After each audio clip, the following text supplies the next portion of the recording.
Welcome to the Women in Observability panel, Then, Now, and Beyond, a partnership with D-Zone and Chronosphere. We're here in honor of the 111th International Women's Day.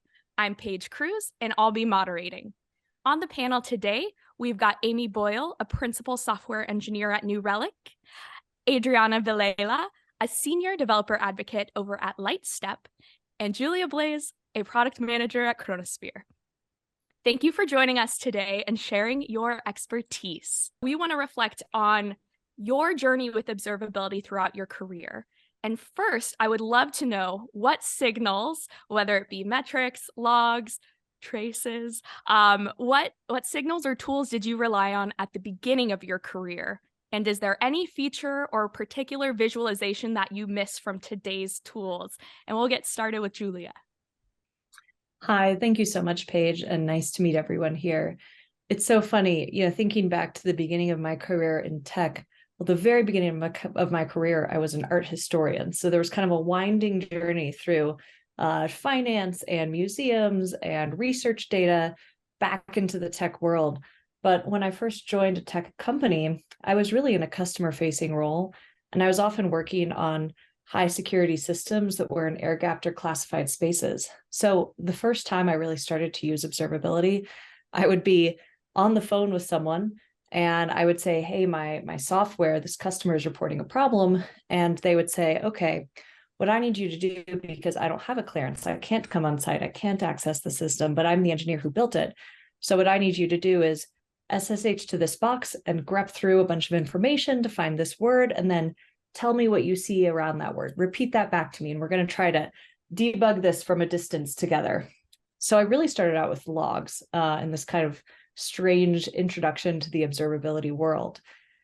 It was fascinating, though. It was just a really odd introduction. Over time, I think I grew to use a lot of Prometheus Grafana, and that was something that you could deploy into that sort of high security environment and use. And I learned to read metrics output. I learned what a CPU was over time, and then eventually made my way back into the product and then directly into the observability space. But maybe a non-traditional introduction to observability. Absolutely. Oh my gosh, how fascinating. We will talk more about that.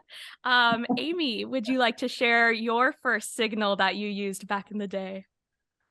Sure. So I started off doing software development for neuroscience research. I worked in a couple of different labs, and that was basically working on desktop apps. And so there's kind of like two things I really used. One was logs, actually. Like I didn't actually really even know about the concept of metrics or traces or anything like that. All I had was like the log files, or just sitting down physically with someone and watching them walk me through a bug or what was slow on my application, and just physically observing. Mm-hmm. So going and working at a monitoring tech company was a pretty big jump, and just like blew my mind how much there was out there when I started to learn about like, oh, this stuff you can either, metrics and events and auto instrumentation that reports up to the cloud. And that was pretty exciting for me when I started exploring that world, and that's grown a ton as well, even since the several years I've been doing that in that world. Yeah, our space changes so rapidly. And Adriana, wrap us up with your first tool or signal that you leaned on.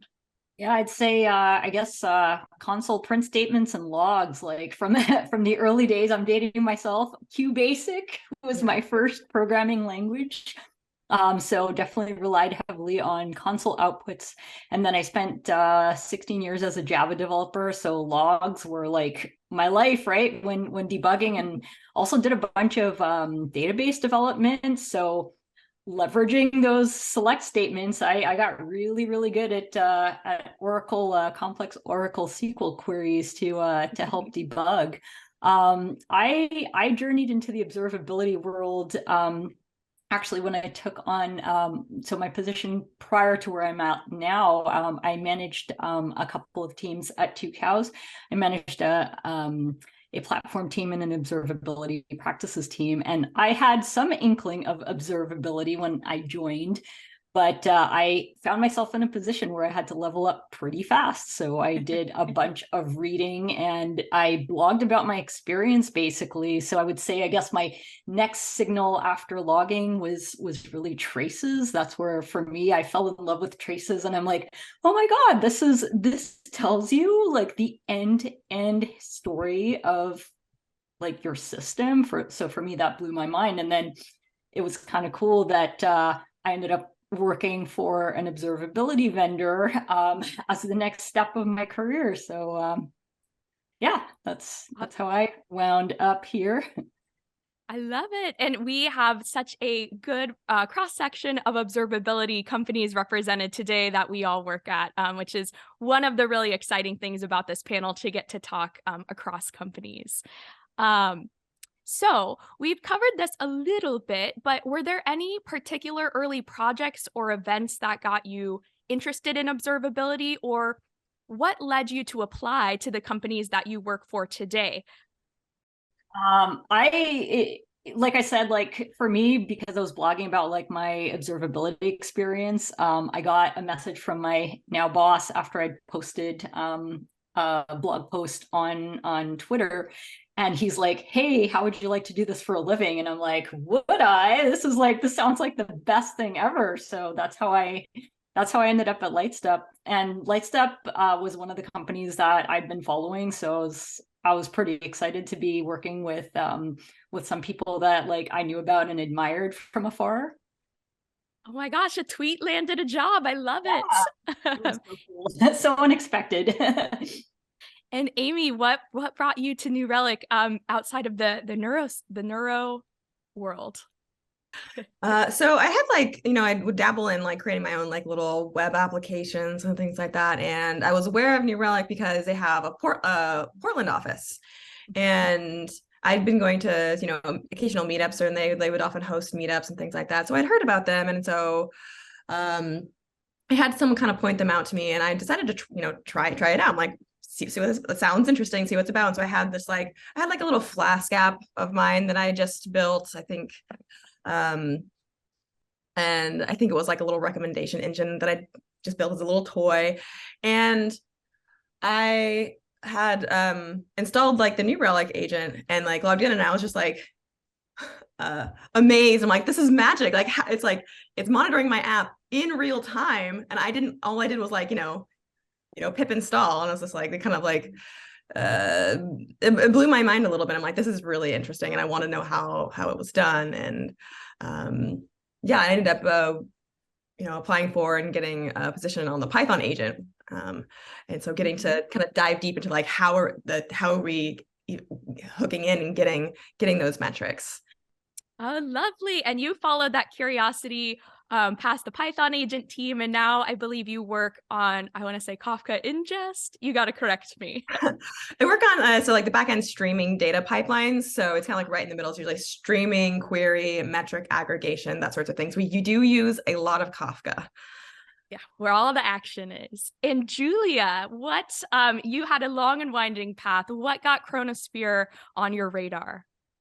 Yeah, so some early projects that I think got me really interested in observability and put me on the path were really starting to work on the product side of things. So I started in that customer-facing role, moved to the product side of the organization, which is really where I first learned that, metrics and logs didn't observe from nothing, you instrumented them. And I was so intrigued, and I have to say I worked with some great developers who really walked me through how this works and what you can learn from observability in depth. Had the opportunity to then go work on the central observability team for my previous company as a product and project manager for them. And I think I just kind of fell down this well of interest in learning how software worked. I think that was kind of a theme in my life. I always wanted to know not just that the car ran because there was an engine in it, but how do fuel injection engines work, and what does a piston do, and why do we have these different grades of gasoline? And I always kind of want to go to the root of a system and know why it's functioning. And I think working on that observability team, I really saw that that's the insight you got into software from being deep into the observability world and seeing how it's produced and collected and then presented back to engineers for them to make use of it. So when the opportunity came through a friend who had actually been working at Chronosphere, when the opportunity came to come work directly for a company where that was all they did full time every day, I was so excited. I was just like, well, this is heaven. I get to spend all of my time in this world of understanding and translating it for other people. Oh yeah, the rabbit hole goes deep, and it is a happy rabbit hole that I am in. I am on my third observability company, and it's just very meta to explain to people, oh, I work on a product, on software that monitors other software. It gets kind of fun explaining it to folks outside of the industry. Thank you for all of the reflections. Let us switch gears to present day. There are many misconceptions about both monitoring and observability, from simply how to define them or whether push versus pull-based systems are better. Let's talk about observability practices or paradigms that are holding organizations back today. What have you seen or heard anecdotally or read on a Reddit thread? Let's start with Adriana.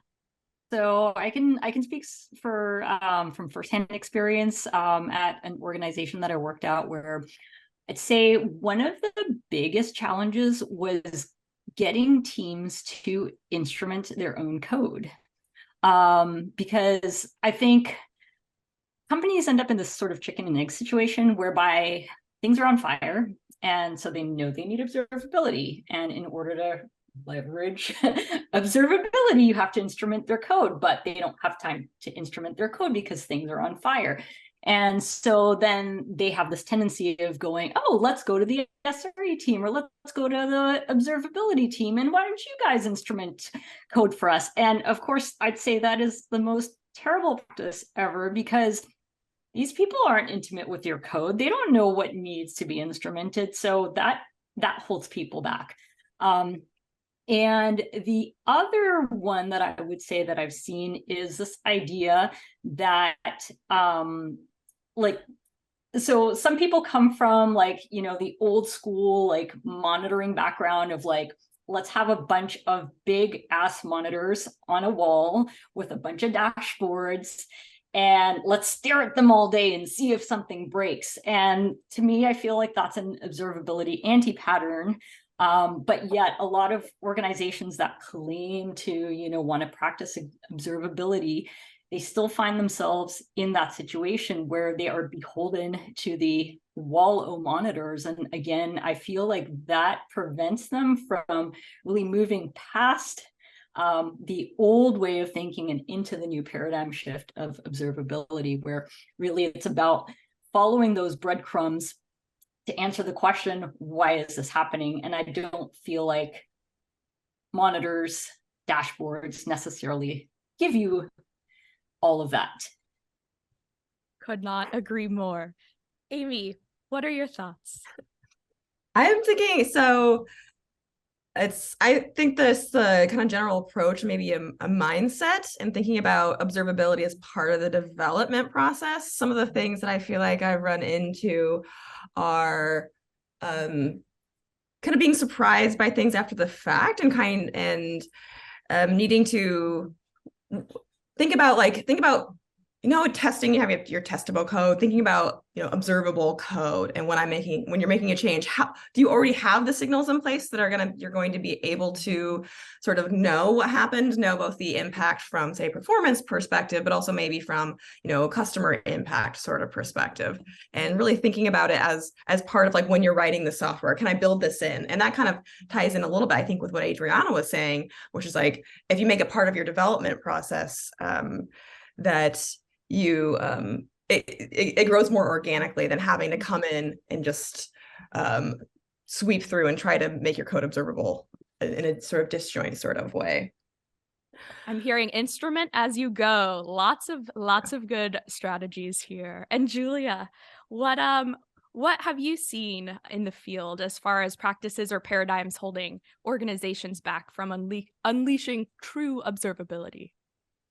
Oh, wow. So some practices and paradigms I see in the field that maybe hold people back include, the first two things that come to mind are things that I think Adriana and Amy mentioned. The first phrase that popped into my head is more data is better data. right? And Adriana, I think of your wall of monitors, right? This is the classic network operations center. I'll just put more lines on the graph. I'll have more graphs in front of my team. I'll put them in a big round room and surround them with monitors. And if we have all the data, we'll definitely catch and fix the problems. And I just think that's so not true. It's right. It's the right data at the right time in the right context. And that's really the key to observability. And the other one, of course, is observability comes last, and I think that really holds people back is right before we roll out, did we instrument that code? Oh, let's add some things and then we'll ship it and it'll be fine. And I see this even with handoff, right? Like in today's architecture, when we have microservices and they change hands and teams all of the time, the last thing you do in handoff is say, hey, what signals are valuable for this particular service? What's a sign things are going wrong? I rarely hear that as part of handoff conversations, even in our own company. And I think that's so important because if you've worked with a service before and you've seen it experience, severe incidents and issues, you can tell that next team, here's what to look for. Here is the right data in the right context to put in the right monitor so that you catch bad things before it happens. So I think those are the two things that come to mind first. I'll also add a very small thing, but the other thing I hear is no one will use traces. And I think that's so sad. Adriana, you mentioned the magic of seeing a distributed trace. And I think, I do think that not many people use traces. I think sometimes we just say, here's a bunch of tracing instrumentation, have at it. No one has time to learn it from the ground up. But if you can say to an engineer, remember that incident you had last week? You looked at this and then you did that. And 3 hours later, you found this. I'm looking at your traces for that time and I see this. And that points me to this. And 5 minutes in, I'm at the root cause that it took you this much time to find in other ways. So I think if we can do better workflow-based education, many people will and can use traces, and they're a very powerful part of your observability infrastructure that is, to me, underutilized today.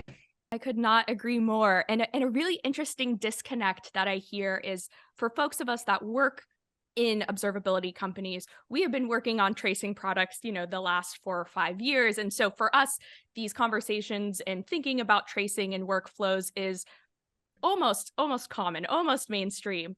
And then you talk to folks that are software engineers at non-observability companies, and they are just at the beginning of tracing. They're skeptical of tracing. And so I am with you that education is the bridge that we need to bridge that gap between the old paradigm of metrics and logs, which are still totally useful, but to get to this next level and seeing the end-to-end request, I'd love a trace. And that is a great segue to our next question, which is, it is a really exciting time for specifically open source instrumentation with the development and adoption of open telemetry, of course, for tracing and metrics, Prometheus, eBPF, and so many more. What, in your opinion, do organizations need to keep in mind when they explore OSS instrumentation? Let's start with Julia. Sure. So I think a big thing that organizations need to keep in mind when they transition to OSS instrumentation is that it can initially feel like a downgrade.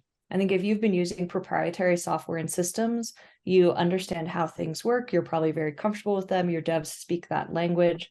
And even though there's so much power in OSS technologies, from being able to be more flexible, more creative, leveraging that open source community, which is very strong these days in the observability world. And also even in being able to deploy your own releases and manage all of that yourself. There's so much power, but you also have to learn all of the languages of the open source technologies. And I think initially, if you do that transition fast, and I think to our point about education earlier, if you don't go into it understanding that you're going to need to educate your teams about how this works, it can initially feel rough and feel like a bit of a downgrade. But I encourage people to, work with their teams in advance, educate them, show them the power of this, and just support them through that transition. Because once you're on that page, I think the power is just really evident to everyone using it. Absolutely. And Amy, you at New Relic started on the Python agent. So I know you're very intimately familiar with all that it takes to instrument just one language in the framework ecosystem. What are your thoughts on this new OSS instrumentation agent world, or agentless in the case of eBPF?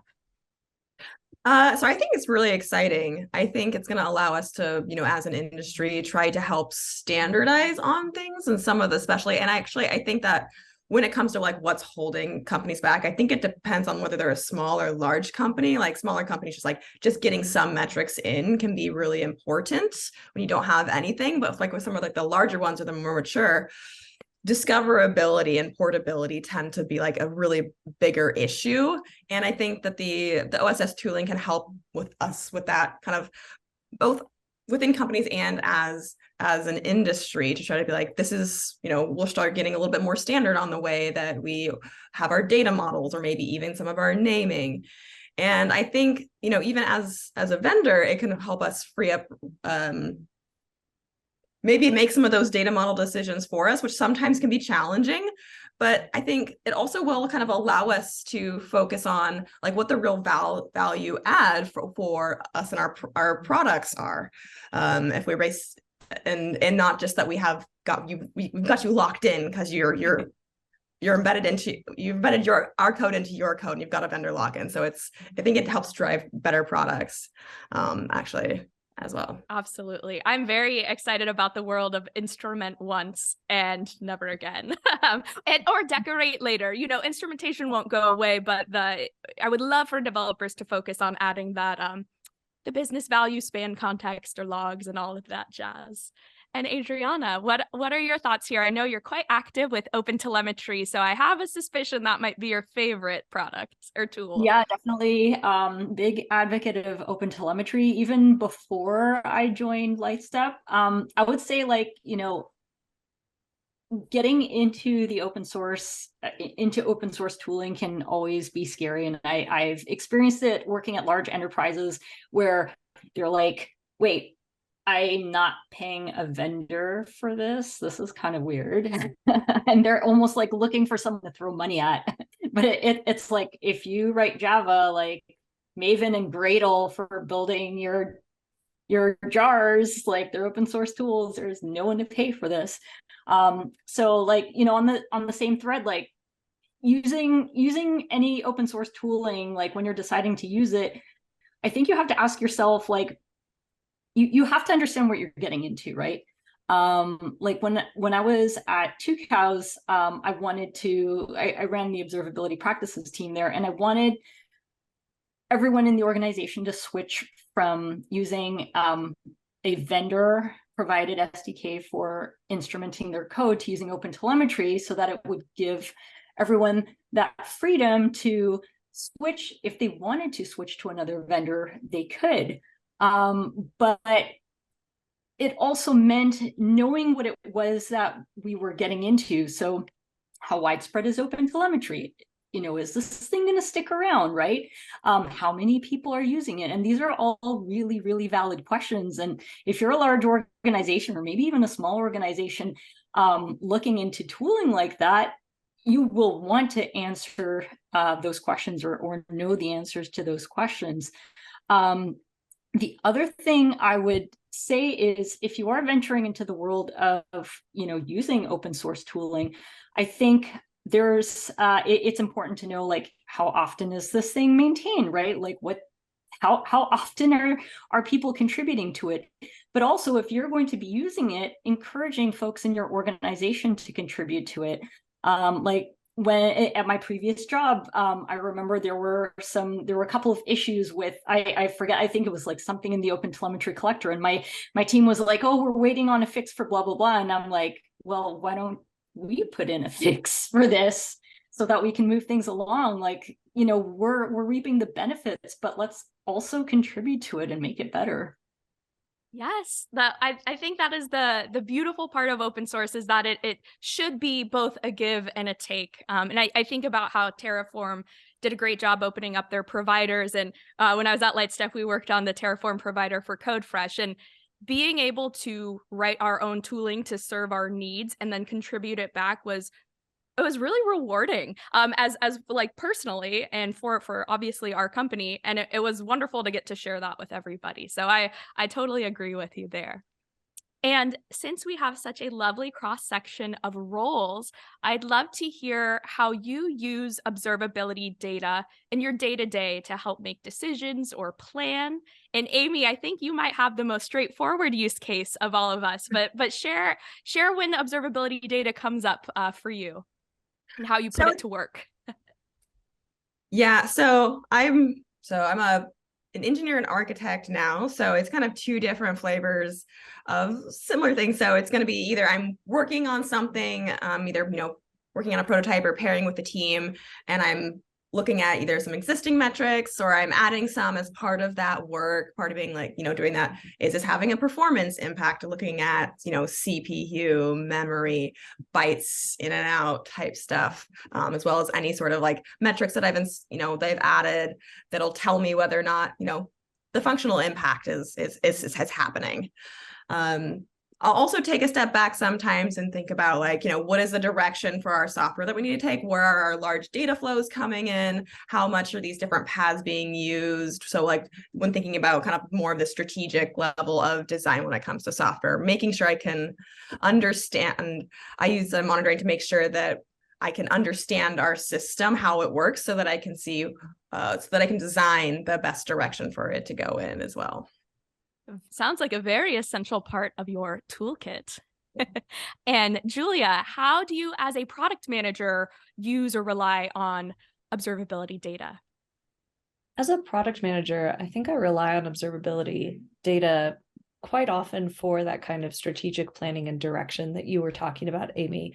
Looking especially at any user-facing parts of our applications, at the APIs that we expose, seeing when traffic is spiking, what traffic is spiking in order to do, and trying to correlate that with events that we see coming from our customer systems so that we can understand, hey, this is most useful when X is happening. Why is that? And use that to kick off those conversations about what people are using, where we need to build out more support, what things they wish they had that they don't have yet.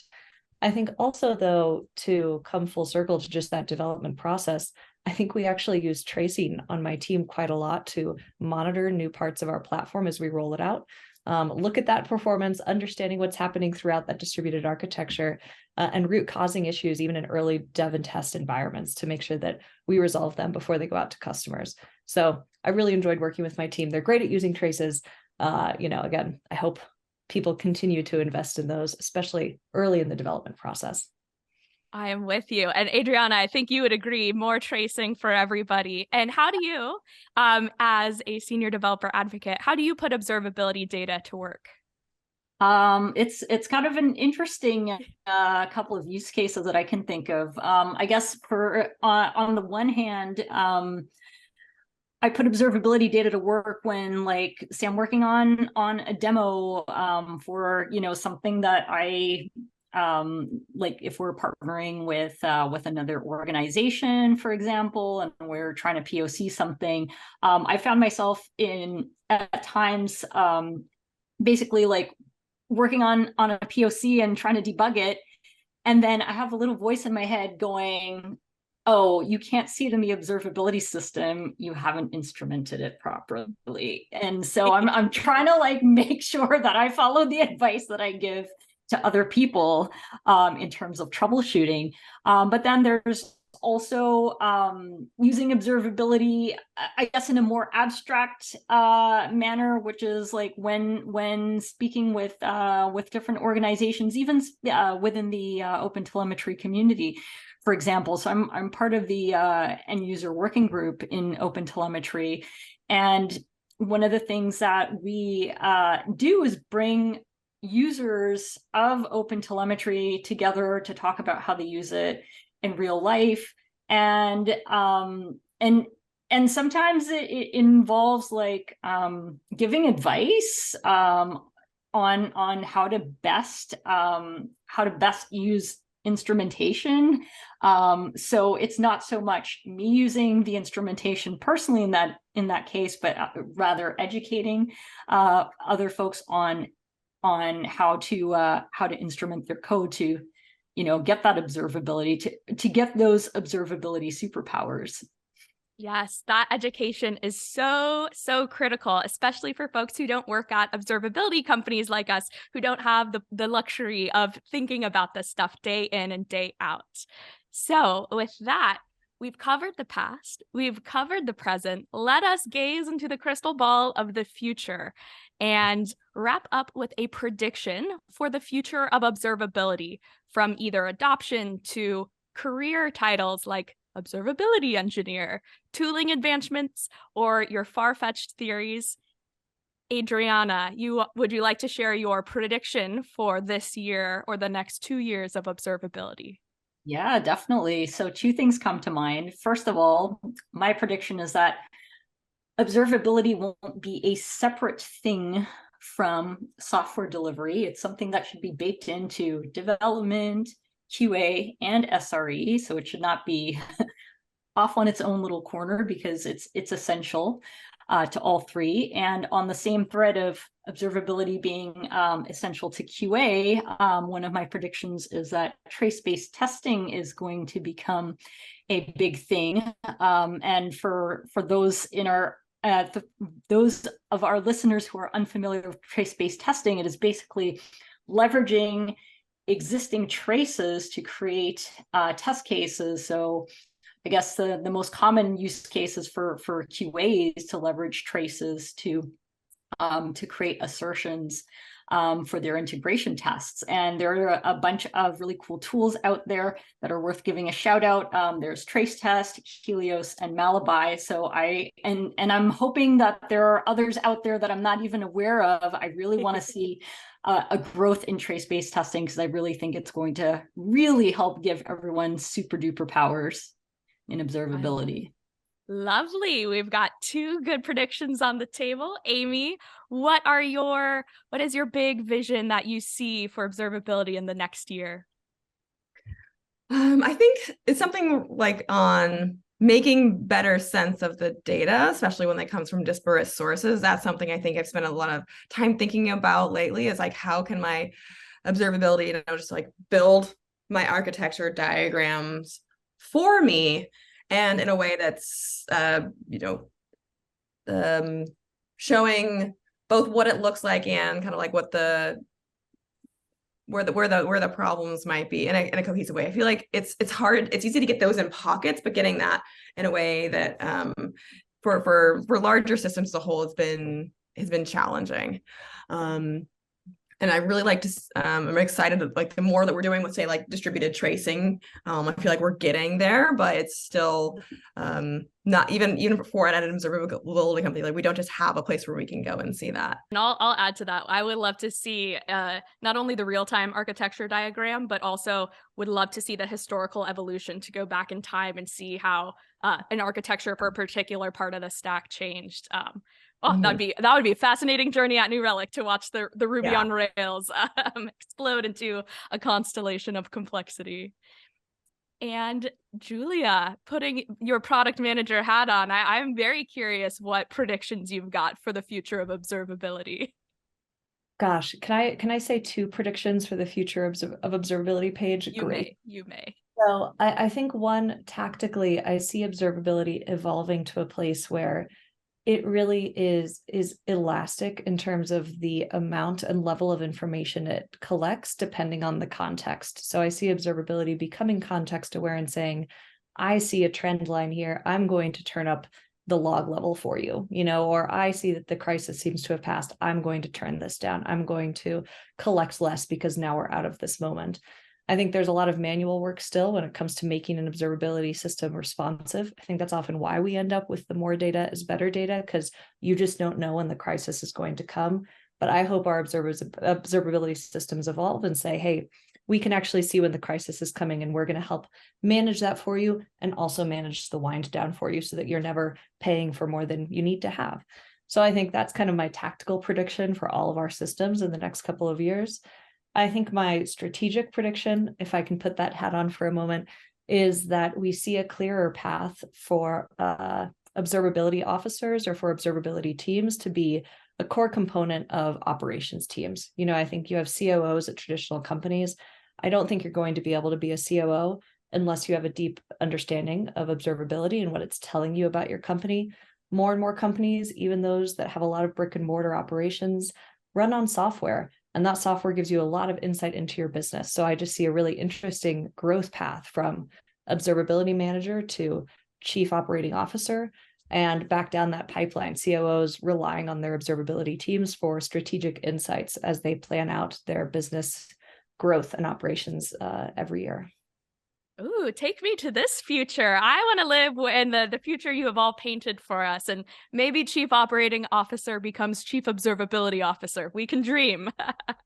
Well, thank you to everybody for joining us, and especially to our fabulous expert panelists, Amy, Adriana, and Julia. It has been a wonderful conversation, and I think many people are going to learn from the insights that you shared with us today. Thank you.